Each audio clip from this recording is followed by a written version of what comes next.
Stopping a man wanting to jump off the South Caravel I-75 bridge took less than half an hour yesterday morning.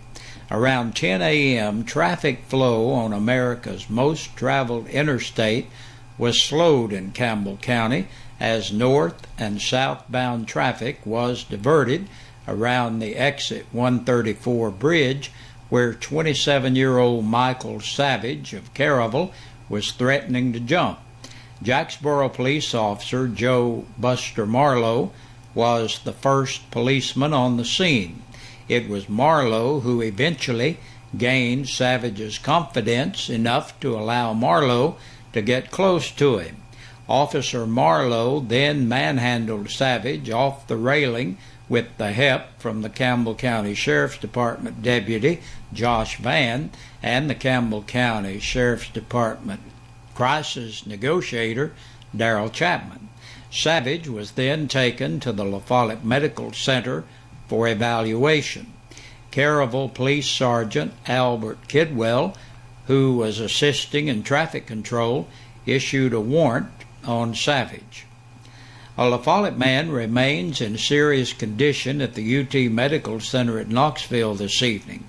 Chief Deputy Aaron Evans tells WLAF News that 80-year-old Devin Miller shot 51-year-old Merle Ivy around 5:30 Saturday evening at Miller's Back Valley Road home in La Follette.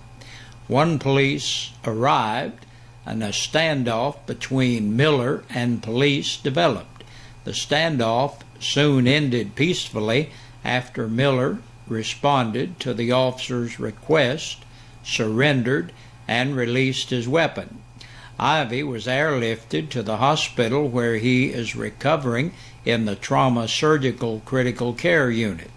Miller was treated at the La Follette Medical Center, questioned but not charged, and allowed to return home. Police believe Ivy is Miller's son. The Caravel Mayor and Board of Aldermen meet in regular monthly session tonight at 7 o'clock at City Hall. WLAF Charlotte Underwood has the story for you tomorrow morning right here. Coach Dean Wedby tells WLAF that it was the hardest game he's ever coached. Saturday marked the return to action for CCYBA basketball at the East La Follette Community Center. The January 4th games were canceled in memory of Coach and WLAF sports announcer Greg Brackett, who passed away on New Year's Eve.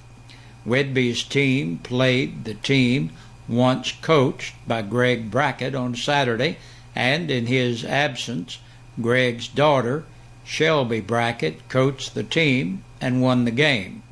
Carrying out Coach Wedby's idea, every player on the 10 teams comprised of 9 and 10-year-old youngsters wore a patch in memory of Coach Brackett. Brackett's fiancée, Stacy Willoughby, and her sons, Justin and Cody, were also in attendance Saturday. WLAF's David Graham has a story about the game coming up later in the week. Campbell County High School basketball plays its makeup games at Halls tonight. WLAF has all the coverage.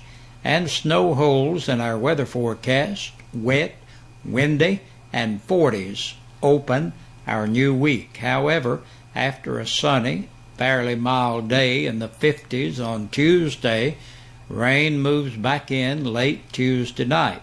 As the Tuesday night temps dip a shade below freezing, the rain changes to snow.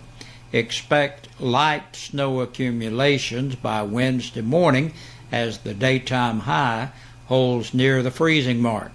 Snow chances diminish after lunch on Wednesday. Big Josh has your complete weather forecast coming up in the full weather report. And that's a look at the news. We'll be right back with the weekend press release from the Campbell County Sheriff's Department. It was a busy week at the Campbell County Jail. 26 people were booked in over the weekend. Timothy Paul Anderson, 37, of Highway 297 in Newcomb for violation of probation. 37-year-old William Jason Atchley of Shady Cove Road in Caryville for domestic assault.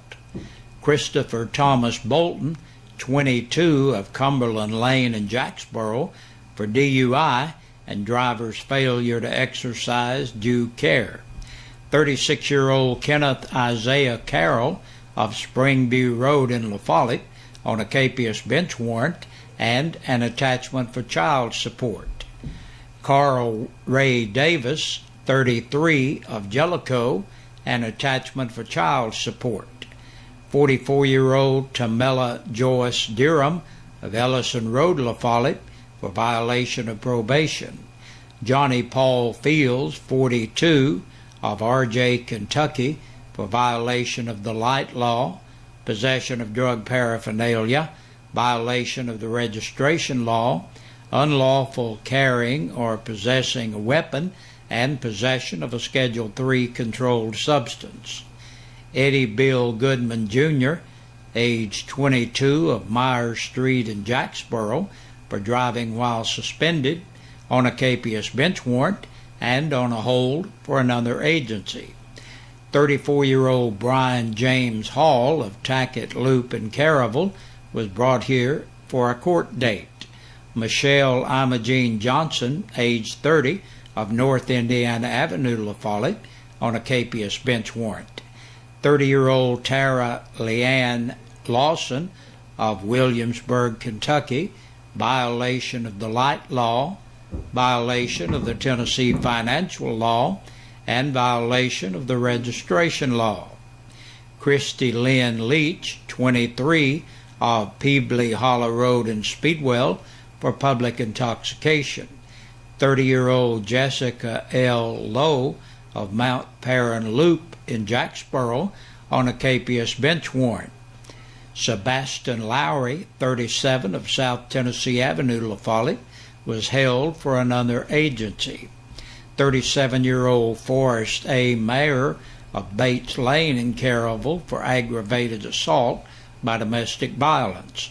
Chase Alexander McDaniel, 18, of Elk Fork Road in Pioneer, for resisting a stop, frisk, halt, search order, possession of a Schedule III controlled substance, possession of a Schedule VI controlled substance, possession of a Schedule IV controlled substance, and possession of drug paraphernalia. William Shane McGee, 43, of Park Place Lane in Caryville, for theft of property under $500. 42-year-old Carla Deanna Morris of Long Hollow Road, La Follette, for disorderly conduct. 23-year-old Leandra Nicole Perry of Pleasant Ridge Road, La Follette, for public intoxication. Ivan J. Rivera, 26, of Knoxville, for public intoxication and disorderly conduct. 30-year-old Jonathan W. Simpson of East Hemlock Street, La Follette, for possession of drug paraphernalia. Corey William Taylor, 21, of Sandy Hill Drive, La Follette, for domestic violence by assault. 29-year-old James Andrew Tomlin of South Highway 25W, La Follette, for possession of a Schedule II controlled substance and possession of drug paraphernalia. Benny Arthur Watkins, 54, of Robin Road, La Follette, entered the jail to serve court-imposed time. 43-year-old Cornelius Simmon Wright of Loop Road, Caryville, for theft of property under $500 and criminal trespassing.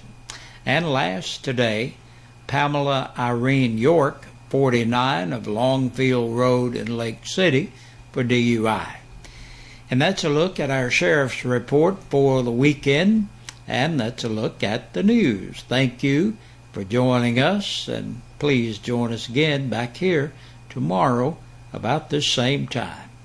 Hey, Big Josh with you on this Monday evening, once again looking at our birthdays and anniversaries. Our Birthday and Anniversary Club, it's brought to you by your friends here at WLAF and Eastside Pizza and Deli. They're located in the Food Line Center. Take a stop and just take a few minutes, stop by and check them out up there. Tell them you heard about it.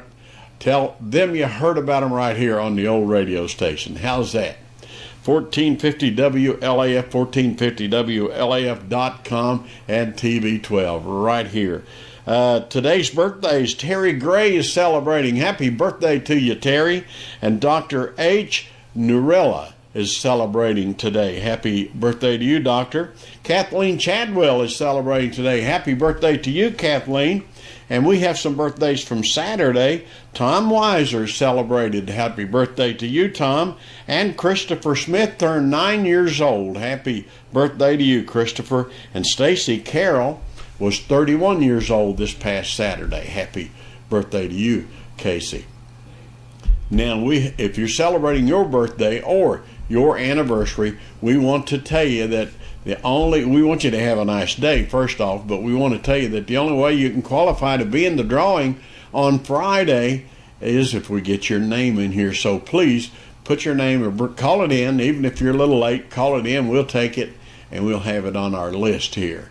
And you would be in the drawing rather to win a birthday dinner for two or an anniversary dinner for two from your friends here at WLAF and Eastside Pizza and Deli. Hey, y'all have a great evening. Good Lord willing. See you tomorrow evening about the same time.